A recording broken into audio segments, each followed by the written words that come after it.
All right, good afternoon, ladies and gentlemen. Welcome to the Greater Boston Friends of Camp Constitution's monthly luncheon in beautiful Reading, Massachusetts. My name is Hal Shirtliff. I am the director and co-founder of Camp Constitution. And I'd like to introduce a friend of mine, Ted Tripp. Ted is a contributing editor of the Boston Broadside, which is one of the few, maybe the only conservative publication in Greater Boston. And I remember cutting my conservative teeth on the Boston Herald back in the 70s and early 80s when it had real conservatives that would write on a regular basis. Those days are gone. I mean, you still have Howie Carr and maybe an occasional columnist, but those days are gone. But we do have this great publication called the Boston Broadside, and it's really something that's like started off as like a mom and pop operation, right? So without any further ado, I'd like to introduce Mr. Ted Tripp. Ted. Thank you, Hal. It's a pleasure being here today to tell you a little bit about our paper. Next month will be the 5th year that we've been in existence. It was started by a friend of mine, Lonnie Brennan from Georgetown, and he has a background in business administration and writing. He was editor of his college newspaper. He wrote sports for the Salem News and for another Saugus newspaper. And about 5 years ago, he got involved in the Justina Pelletier case. I think a lot of you remember that. It was the young lady from Connecticut who was basically kidnapped by Children's Hospital and the Department of Children's and Families in Massachusetts and the courts. And they wouldn't release her back to her family. And anyway, he decided to do something about it. So he wrote some articles and he published what was then the first edition of the paper. It was 12 pages. It was about Justina Pelletier. He had 1,000 copies printed. It was all black and white, very simple as you can see. And he drove up to the State House, and there was a rally by Jeff Cooner. If you remember, we're going back 5 years now. He had a rally on the State House steps to release Justina Pelletier back to her family in Connecticut. And it was, so you had Jeff Cooner and Representative Jim Lyons, and so a lot of the representatives got involved. And so Lonnie went up, he got a parking space, he took out his 1,000 copies, and he passed it out to everybody at the rally. And it was very well accepted because it gave some background on the case, who was working on it, and so forth. So this was the origin of the paper. You see it's very small, it's 12 pages, it's all black and white. So that's the beginning of the Boston Broadside. It's a monthly newspaper, and there's about a month or so after he started it, I came along. I'd known Lonnie. He ran for state representative twice in the 18th Essex District, which is the one that after he ran and was defeated twice, Jim Lyons came along and ran. That was his district for 8 years until last November when he was defeated, and then he's gone on to become chairman of the Massachusetts GOP. So after Lonnie came out with a newspaper and I found out about it, I said, this sounds like fun. So I decided to get involved. My background is not in writing, but it's in chemical engineering. I got involved in politics back in 1990 when it seemed like a good idea. I was against the Governor Dukakis tax increases, tax and fee increases. I got to meet Barbara Anderson of Citizens for Limited Taxation. We became good friends. I did a lot of political work to help work against that particular Question 3 campaign and subsequently other campaign political issues since 1990. So when this came along, I said, Lonnie, I want to help you. I want to write for it. Let's do this together. So that was 5 years ago. And since then, since that 1,000 copies, we're now printing over 15,000 copies a month. We have gone to color on the first page, and about third to a half a page is the color inside. And what we try to do is print or publish articles that you won't see in the general media, general newspapers. And there's two things we try and do. It's generally about, excuse me, Massachusetts politics. We've expanded that in the last year or so to include New Hampshire and parts of Maine. So it's going to eventually be New England politics, and it's based on politics. And it's news about politics, and like I said, it's things you won't find in the conventional newspapers. And it's also, we try to bring what we call voice to the voiceless. And that's people who have some kind of a situation or a beef about government or some kind of an injustice where they can't get any interest from the media or their state representatives, their government. And if we find some substance behind it, we'll publish a story on it. So that's kind of where we're coming from when we publish articles. It's mostly, as I said, Massachusetts politics or regional politics. We also have a series of national columnists like Ann Coulter, Pat Buchanan, Michelle Malkin. So those take care of the national issues every month. Everybody else is pretty much a local writer. We're not making really any money on this to speak of. All the money that we take in is pretty much put back into the newspaper. All the local writers, everybody is unpaid that writes for the paper. And we get some revenue from paid circulation. We have subscribers to the paper. We also sell it at some mom and pop stores, and a lot of stores we give it away as free papers. So there's general circulation, mostly southern New Hampshire and east of Worcester. A lot on the North Shore, some on the South Shore at Cape Cod, and I say mostly east of Worcester, a few towns south of there as well, down to the Connecticut border as well. So we cover a good part of the eastern state. Like I said, 15,000 issues a month. Some of the stories we have done in the recent past, I did a 13-part story on the budget, the Massachusetts budget. Now, this may be boring to a lot of people, but the interesting part is when the legislature comes up with its version of the budget, which comes out of the House Budget Ways and Means Committee. And it's always an increase over the previous year. So, because this is Massachusetts, this is what they do.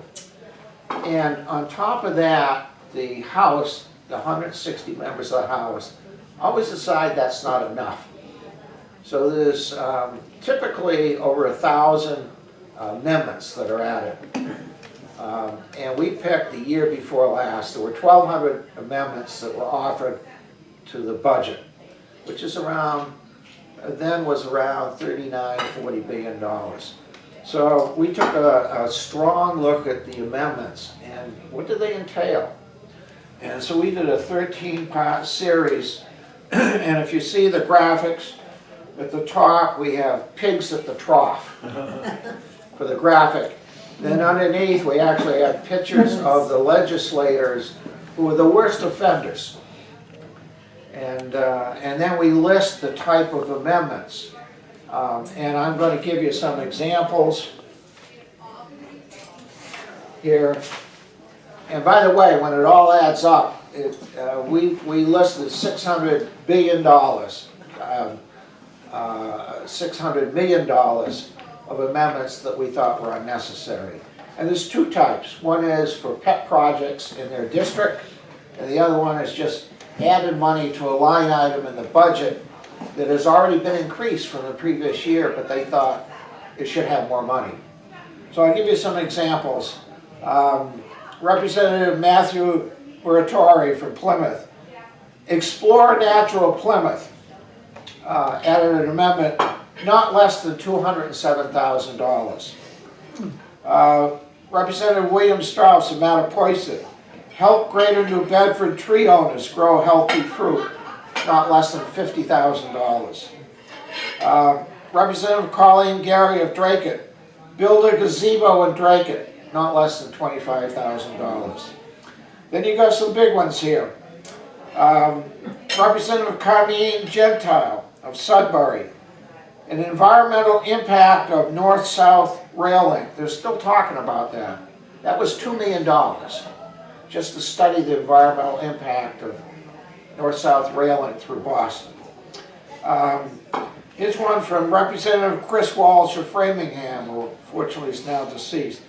Fund the Boston Cup Antique Car Show, $250,000.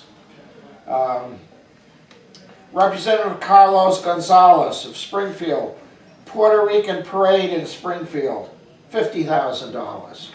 And it goes on and on here. Here's some ones the town should be paying for. Representative Sean Dooley of Norfolk, repair public tennis courts in Plainville, not less than $50,000. Representative Harold Naughton in Clinton, to Lancaster for building a playground, not less than $65,000. It goes on and on.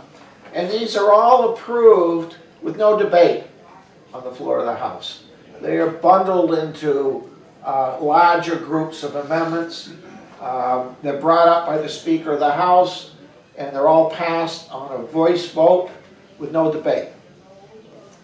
And we have listed several hundred of them in the issues of the Boston Broadside, and I think it opened a lot of eyes. People have never seen these things before. We did not list amendments that increase funding for veterans issues, or what we thought was appropriate spending for regional issues, education, and so forth. But there's obviously a lot of pork that almost never gets turned down, unless you're a Republican. And then they seem to get turned down on a regular basis or withdrawn. Other issues we've covered, we had a three-part series on EBT cards. Don't leave home without it, was what we titled it. And if you look at the benefits you get from this, or what the state offers you, just amazing. And why, if you're already getting an EBT card, why you would ever want to give it up. If you buy your fruits and vegetables from a farm stand, the state will give you a 1-to-1 extra dollar for every dollar you spend at a farm stand. If you want to go to the Museum of Fine Arts, you show them your EBT card, you get in for free. Museum of Science.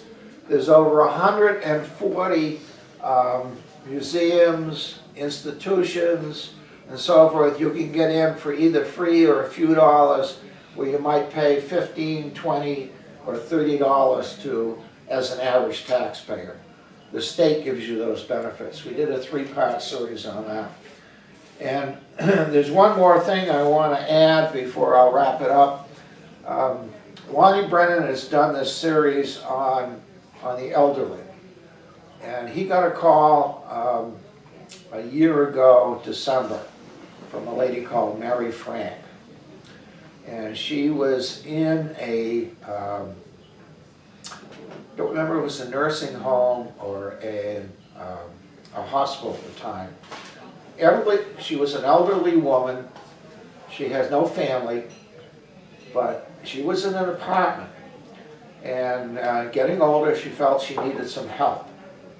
So she called one of these organizations where an aide comes in, cleans the place, helps you with some meals, might do a little shopping, called Minuteman Services. And so an aide came in and helped her out and so forth, and she was pleased with the service. And then at the end of the month, when one of the supervisors came in and wanted her signature for the amount of hours this aide worked, Mary Frank looked at it and said, this aide didn't work these number of hours you have listed. She only worked, half this or 2/3 or whatever it was. And the supervisor said, well, you have to sign it. Doesn't matter if she worked all the hours or not. Mary Frank says, I'm not going to sign it. That's fraud. So the supervisor said, you'll be sorry. Threatened her. So a little bit later, the supervisor or some other official came back with the police. And what they did, they had Mary Frank taken to a hospital for evaluation because they made a complaint that she was not psychologically capable of continuing to live there. So they wanted her evaluated. This was the threat that, that they were talking about.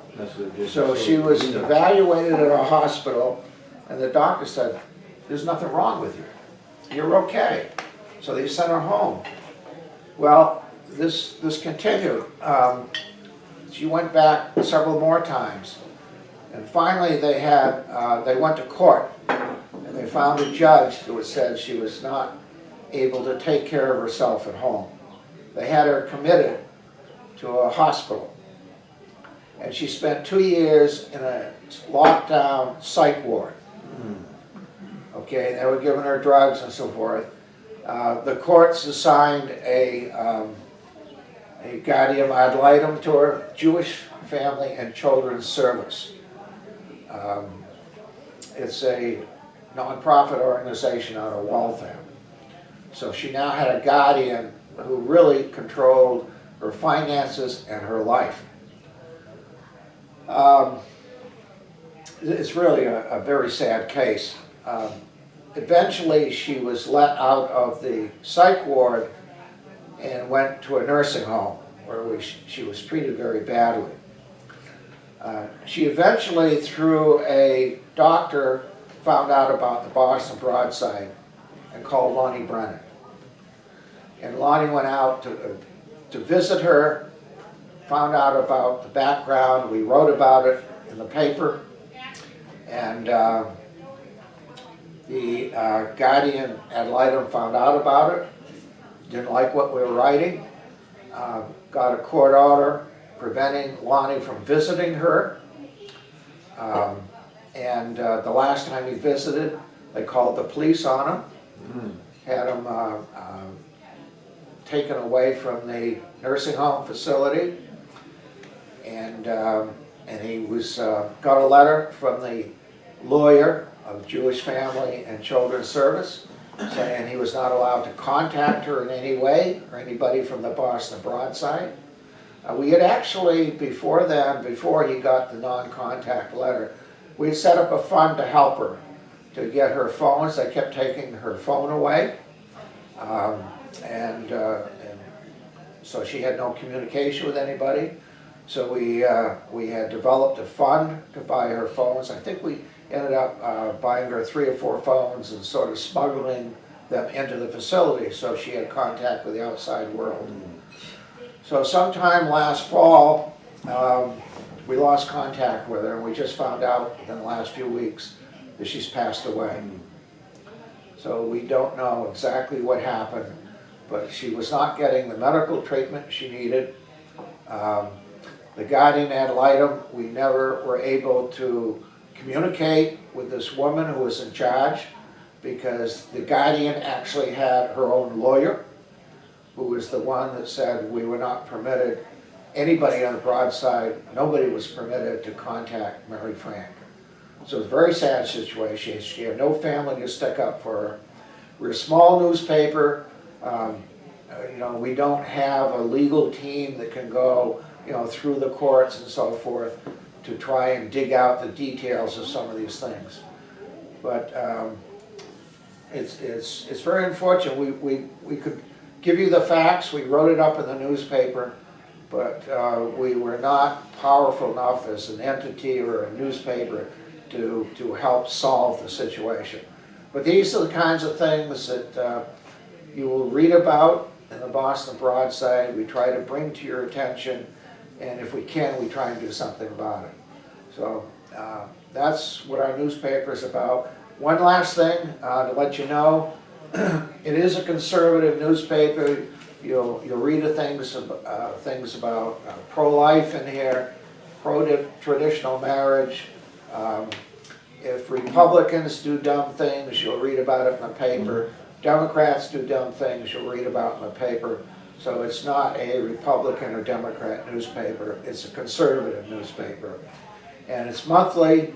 One of the things I do is I go up to Beacon Hill once a month and deliver the paper to every single senator and representative and the governor, lieutenant governor every month.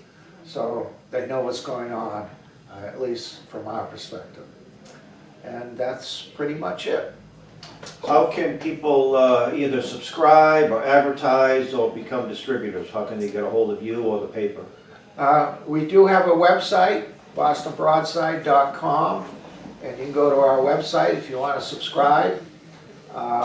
We do have some of the stories on the website, but not all of them, and that's sort of to entice you to subscribe. If you want to advertise, that's great, because all the revenue we get goes back into the newspaper to either expand it in terms of the number of pages or the distribution. But you can subscribe by going onto the website. It'll give you either a phone number or a form to fill out, to send in, and you can subscribe to our monthly paper. So, thank you very much. All right, thank you. I subscribe, but I haven't got this, I'm on the slow, the bulk, or the slow delivery. Yes, the most When recent. should I haven't gotten this month's issue, should I have gotten it by now? Well, you can have this one. Well, I know, but I mean, when do they It usually just arrive? came out about a week ago, Oh, okay, all right. so you should have it shortly. All right, okay. Well, one thing about the daily newspapers, which I think is a good thing, is that they've lost half their circulation. And, I mean, generally speaking, most of them are very far left. The Boston Globe, I remember it was about 5 years ago, they had a rally to save the Globe. Whoever thought that would be possible 10, 20 years ago. John Henry bought the Globe out, but all of the daily papers have seen a dramatic decrease in circulation. The only papers that seem to be holding their own are the weekly papers. They usually pick up free of charge, community-based, and papers like this. So, but they only exist because enough people support it. Just like our Camp Constitution, people see the merit in what we do, they support it. And so I do encourage you to support this paper, Boston Broadside. We do run ads in there for Camp Constitution, and they've actually been very generous with giving us some free time as well. And I recommend that if you need a service or a product, why not keep the money in the Patriot community, so to speak. There's a printer from down in New Bedford, I think, or somewhere in that neighborhood that advertised, and I called them up, and they've been doing some of our printing.